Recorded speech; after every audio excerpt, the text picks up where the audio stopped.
We are back. That's right. We are back to the Race and Ethnic Relations on Campus podcast show. My name is Dr. B, and we are officially back. This is show number 30. And it's entitled Why I Wrote This Book. That's right. Why I Wrote This Book. Welcome back, everybody. I'm your host, Dr. B, and why I wrote this book, Race and Ethnic Relations on Campus, Understanding Empowerment and Solutions for College Students. That's right. This is the title of the show, and I think it's appropriate for particularly show number 30. We're at a milestone, because there's a whole lot of events going on right now. Everyone is staying in their neighborhoods, staying in their homes because of the coronavirus situation. It is April 9th, and we're in the midst of, still in the midst of it. It's been almost three and a half weeks, and I think it's appropriate to take a step back and slow down now that some of you have a little bit extra time, and recognizing that we are all in this together. That's right, we are all in this together. And that's the reason why I think it's very appropriate to take a step back and look at the reason why I wrote this book, Race and Ethnic Relations on Campus, Understanding Empowerment and Solutions for College Students. At this point in time, I need to shout out to my particular sponsors. My sponsors are been supporting me from day one. Podbean, thank you for providing me the platform. Podbean, outstanding platform for the start of and the continuation of all the podcasts. A shout out to Podbean, of course. And of course, iTunes, thank you, Apple Podcasts, thank you, Google Play, thank you, oh my gosh, thank you, YouTube, thank you, Listen, thank you, also Players FM, and thank you, iHeartRadio, and another special shout out to FeedSpot for providing us information that the Race and Ethnic Relations on Campus podcast show is in the top 10 ethnic podcasts globally. So thank you, FeedSpot, for giving us a quick shout out. We have a list of a number of sponsors, so and supporters to the show. So, and of course, I want to thank my publisher, ABC Clio, of my 2018 book, Race and Ethnic Relations on Campus, Understanding Empowerment and Solutions for College Students. Yes, this is a 2018 book, and it is still doing very well in 2020. And matter of fact, I was supposed to be on a couple of conferences promoting the book, because ABC Clio had set up different situations for me, and so I could be there at the conferences. And unfortunately, things have transpired where the conferences are not being held, rightly so. But I would be out there promoting the book, because it is reaching a lot of new audiences. It's in the libraries. It's in a lot of institutions now, higher education institutions, but a lot of public libraries across the United States. Yes, it's selling very well on the on the online bookstores, but it's being picked up very well by local public libraries, and I truly appreciate those numbers and the continual growth of it. And it reminds me of getting back to the reason why I wrote this book. And I think particularly now, when many of us have a little bit more time where I'm actually teaching all of my classes online now and really having some great dialogue with my students online. And I also this spring semester teaching a race and ethnic relations class online, and it's still very much engaged. And I want to make this show since everyone is kind of slowing down a little bit, spending a bit more time with their family. But guess what? We're spending a lot more time and looking around, and particularly when things get back to back the way it was. We're going to go back. The college students will go back to their universities and recognize how diverse each and every university, college actually is. Because guess what? When you slow down, you start looking around. You start examining that we are all in this different situations together.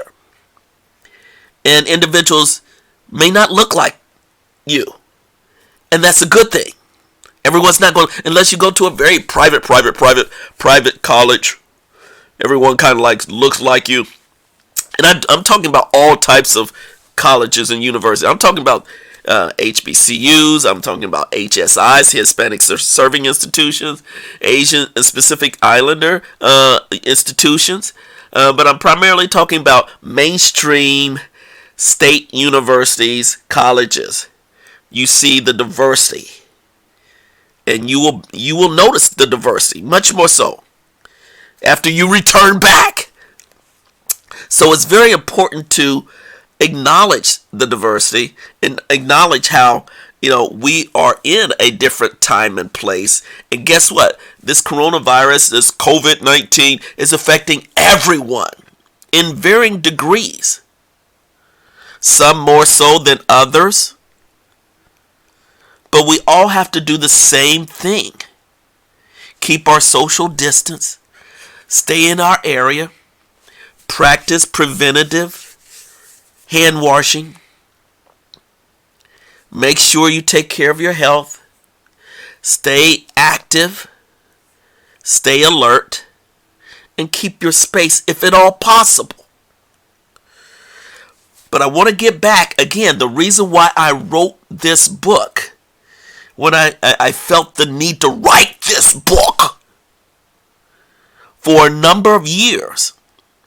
And it's just so happened that the timing was just right. So let me just read a first portion of the book, why I wrote this book, Race and Ethnic Relations on Campus, and why it's so relevant today, April 9th, 2020.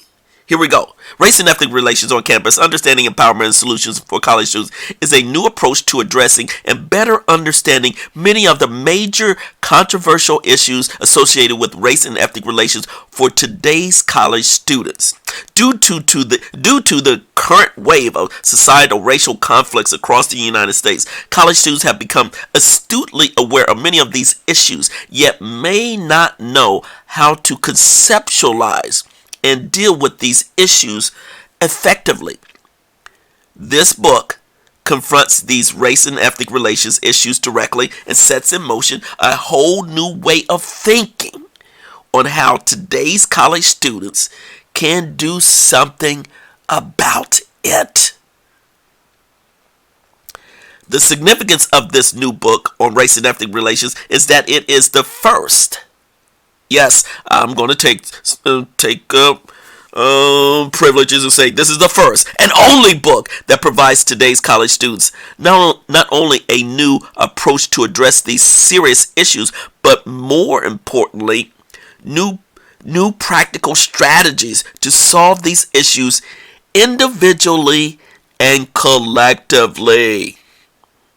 No longer can universities ignore the varying types of race and ethnic relations issues that arise on each campus every year. All those involved in recruiting, teaching, and graduating our next set of college students, which continues to increase in its diversity, must establish a new strategy to address the most controversial topic on college campuses today: race relations. Wow. And then this other additional part of it, this book confronts commonplace race relation issues directly and sets forth a completely different way of addressing these problems that empowers today's college students to take charge and start to affect change, to do something about racially charged conflict rather than to simply talk about it.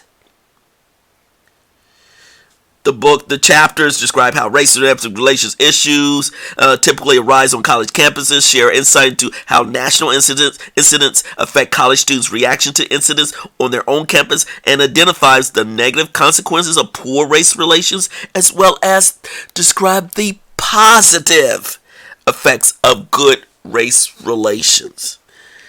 And I stopped there in reading the positive effects of good race relations. Now this is what's happening today, because we no longer, and I'm talking about we as the university, as college, as faculty and staff and students, we're no longer meeting physically on campus. We're meeting virtually. We're meeting online. And now we realize, and we're having meetings in virtual. We're having Zoom meetings. We're having, matter of fact, I do my regular podcast and webcast lectures, and my students are even more engaged online.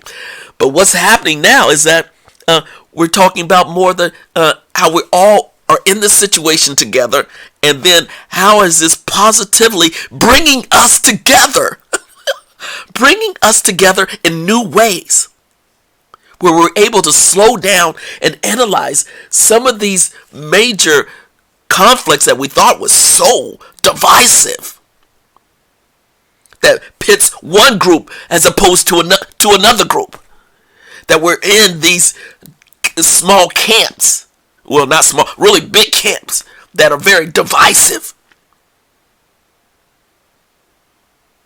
But when we have a situation where our entire society, our way of life, your way of life, your behavioral patterns, everything must shut down.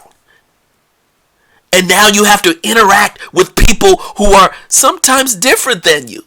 When you go to the grocery store, when you go to the gasoline station, when you get the essential things that you need as a person, but now as a college student, you're back home with your parents, your relatives. And you have to engage differently, but you also are engaging with your classmates online in different ways. And it makes us slow down. And then starts to truly appreciate, guess what? We are all in this together. So we have to find new ways, and I say new ways, to get along. Before, we were able to go somewhere. Guess what? We're able to go somewhere and separate ourselves away from people who are like us, who are different than us. But now, guess what? Yeah, we're in our own small neighborhoods, in our particular neighborhoods across the country, across the United States, in our whether it's an urban area, inner city area, or whether it's a rural country area or suburban area. Yeah, we're in those areas, but for things to continue to move forward, we still have to engage, interact, do virtual meetings, Zoom meetings, complete our tasks, complete our assignments, collectively, kind of, together. Yes, we are all in this together. That's one of the most fascinating aspects of what's happening now in 2020. Particularly this month of April. Getting through April. We got through March. Yes, we got through March. And thankfully, we got through March. But we also need We also, there you go. We also recognize that this is a gradual process.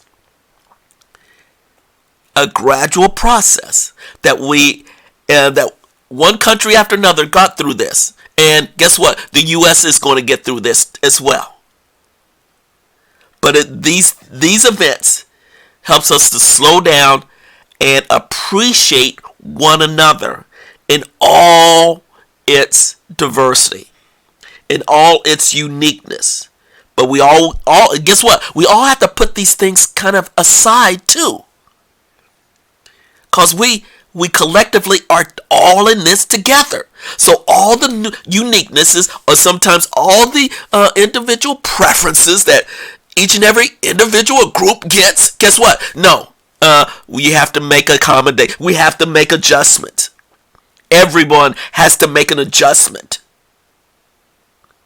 Because what? It's about basic living. Making it day to day. Completing your assignment. So you can get your grades by the end of this virtual online semester. Yes, this virtual online semester. A lot of students have to develop some new skills. Guess what? That's a part of reality. That's the now. It's not the future. It's the now. That's the funniest thing. We have all this infrastructure online, and we have not taken full advantage of it. But now, because of circumstances, we have to depend upon it. So it's not in the future. It's the now. So everyone, regardless of their racial and ethnic background, have to get along together to complete certain activities. So that's the reason why I say we are all in this together.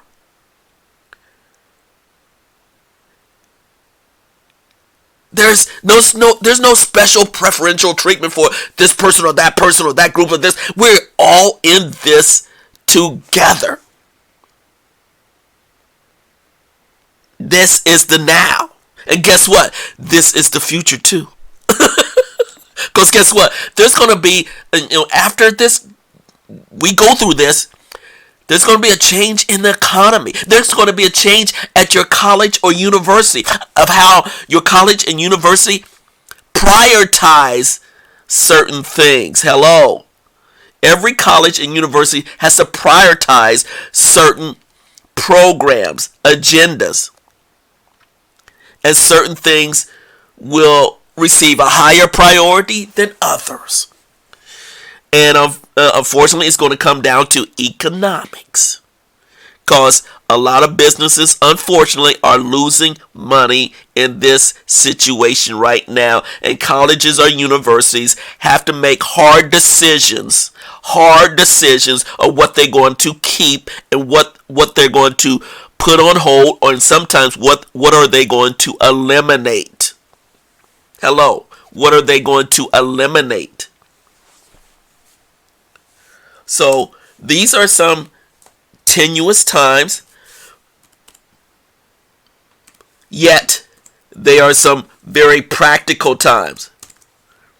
They're awakening up time. It's for all of us to wake up to the new reality. And that new reality is that we increasingly live in a very diverse environment, diverse university, diverse college. Yet, however, we still have to take care of our business, and we still have to get much more along together, because situations like this affects all of us regardless of who we are. Who we are. So that's the reason why, again, it goes back to the reason why I think it's so important to empower yourself. And how do you empower yourself? Get to know more of people who are different than you. Not just stay in your small world. That is, develop skills to get along with people who look different than you, talk different than you, act different than you, have a different lifestyle than you, so you can start seeing what you have in common with him or her. That's reality. And this is the reality where colleges and universities are going to make some even more tough decisions. And college students have to be prepared for this new environment that's going to come after all of this is done. Or everything gets kind of back into a different way of life. Because college students will really have to adjust. My students are making a great adjustment. Great, and matter of fact, they're providing even more detailed feedback on some of our exercises, of some of our discussion boards, and particularly as everything kind of like finalizing, and because things will be finalizing for this spring semester, and they're even turning in their reports earlier, the final papers earlier, which I appreciate. But now they're starting to recognize how they have to come together. They have to come together. That's one of the positive aspects of good race relations. We can always spend so much time on the negative.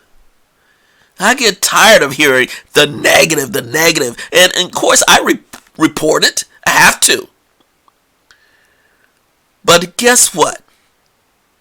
There's a lot of positives that are happening now in the moment of what we're going through, and a lot of positives that will happen afterwards. But you have to own it. You have to empower yourself now while we're all going through these things. And it's really the subtle things that we all are going through. And so if you don't adjust to these subtle things, it becomes a major thing later on. So I truly appreciate my students who are just making the adjustment on the fly. And I provide them a framework, but I give them the discipline. I say, these are what we're going to still accomplish, regardless of what's happening. We're still going to accomplish these particular requirements in this class. And they're all on board. All on board. They like the structure. They like the discipline. They like the finale that I'm providing to each class. And these are undergraduate and graduate classes. So again, I appreciate all my students. I learn from all my students. And yet I recognize that they also want to come together in different ways. But they also like the challenge of this new environment that we're in, temporarily. And they need that support. They need that motivation. But they also need, okay, the rules stand. We're going to complete this, just like I said at the beginning of the semester when we were going through all of this. So they're on board. And I would say that for this is the reason why I wrote this book, is that of all the diversity, of all the issues, we have ways to come together. We can address the conflicts. We can address the how various groups view other groups negatively, and purposely try to distance themselves from other groups and share a lot of misconceptions and stereotypes and all of this. But what comes out of this, now that we're all on the same plane, living in the same circumstances, you have to come together with the person who you least likely think that you're going to engage with or interact with. Now you have to come together. Yes. Even for those individuals who thought they were high and mighty, you have to come together with, guess what, folks who are different than you. That's part of the new norm that's happening now. But I wrote this book, and I'm getting back to why I wrote this book, because I felt that my students were distancing themselves from appreciating one another. They were and this just didn't happen over one semester. It happened over several semesters, a few years, and I started to see this happening. And I said, wait a minute. My classes, my students, they have a lot of skills, but they're purposely separating themselves. And has to be a way to bring these issues back together, have a serious, confront these issues directly, and there's going to be some, not going to feel good about everything that you say. And here's another thing. We have to, here's my my pet peeve. I'm going a little long. Here's my pet peeve. I'm tired of being in such a politically correct environment. Hello. That's another show. I just said it. That's going to be another show. Oh my gosh, I can see it. Oh gosh, I got a lot to say about that. But there's a reason I get tired of being in this politically correct environment. Whereas a professor, you're trying to get people to engage. And all your various students have their own perspectives, their own values, their beliefs, their biases. That's okay. And to have a good dialogue, you're going to have to hear some of those biases that students naturally have. And even the instructor naturally have. You got to have those talking points, those exercises to get those issues out. Not until you get through that, then you can start to develop concrete solutions. But you got to get through that phase. So again, here's one the reason why one of the reasons why I wrote this book is that I want to get through all of this politically correct time, because we can't really develop positive race relations if we're constantly thinking about this politically correct time that we're in. We have to be so conscious of so many groups of folks that we can't even talk and state our case about one thing as opposed to another. And it really bothers me when I see my students are afraid, hesitant to share their point of view, because they're always thinking about what's that student going to think about what I say, or what's this student going to say. Am I going to conflict with this person's point of view or that person's point of view? And it leaves in a face-to-face and even online, but face-to-face conversation lecture, my students are hesitant.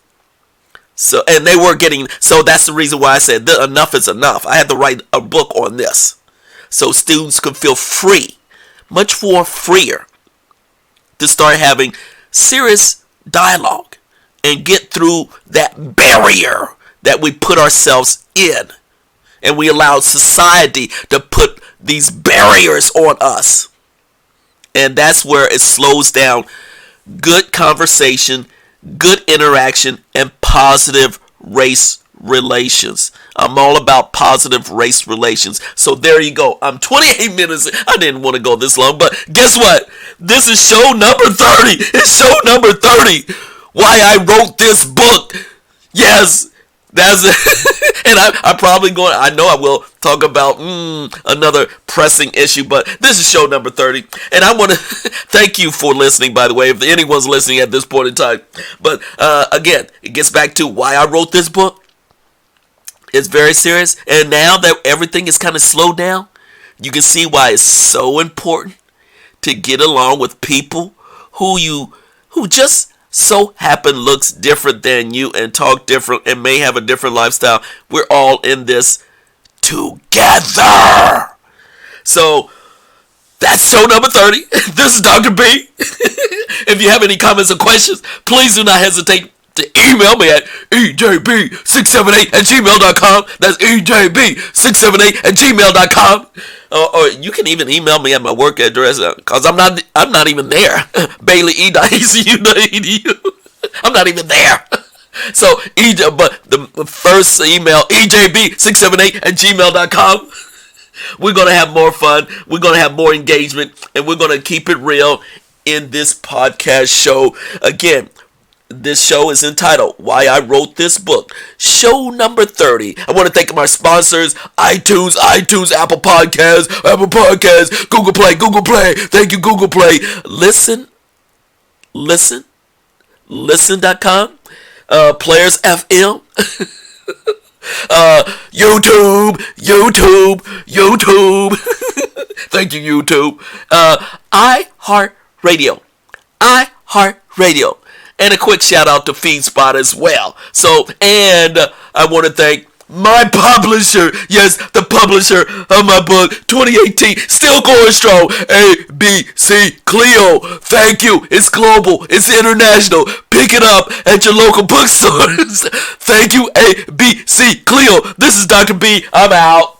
Peace out, folks. Stay safe. We out.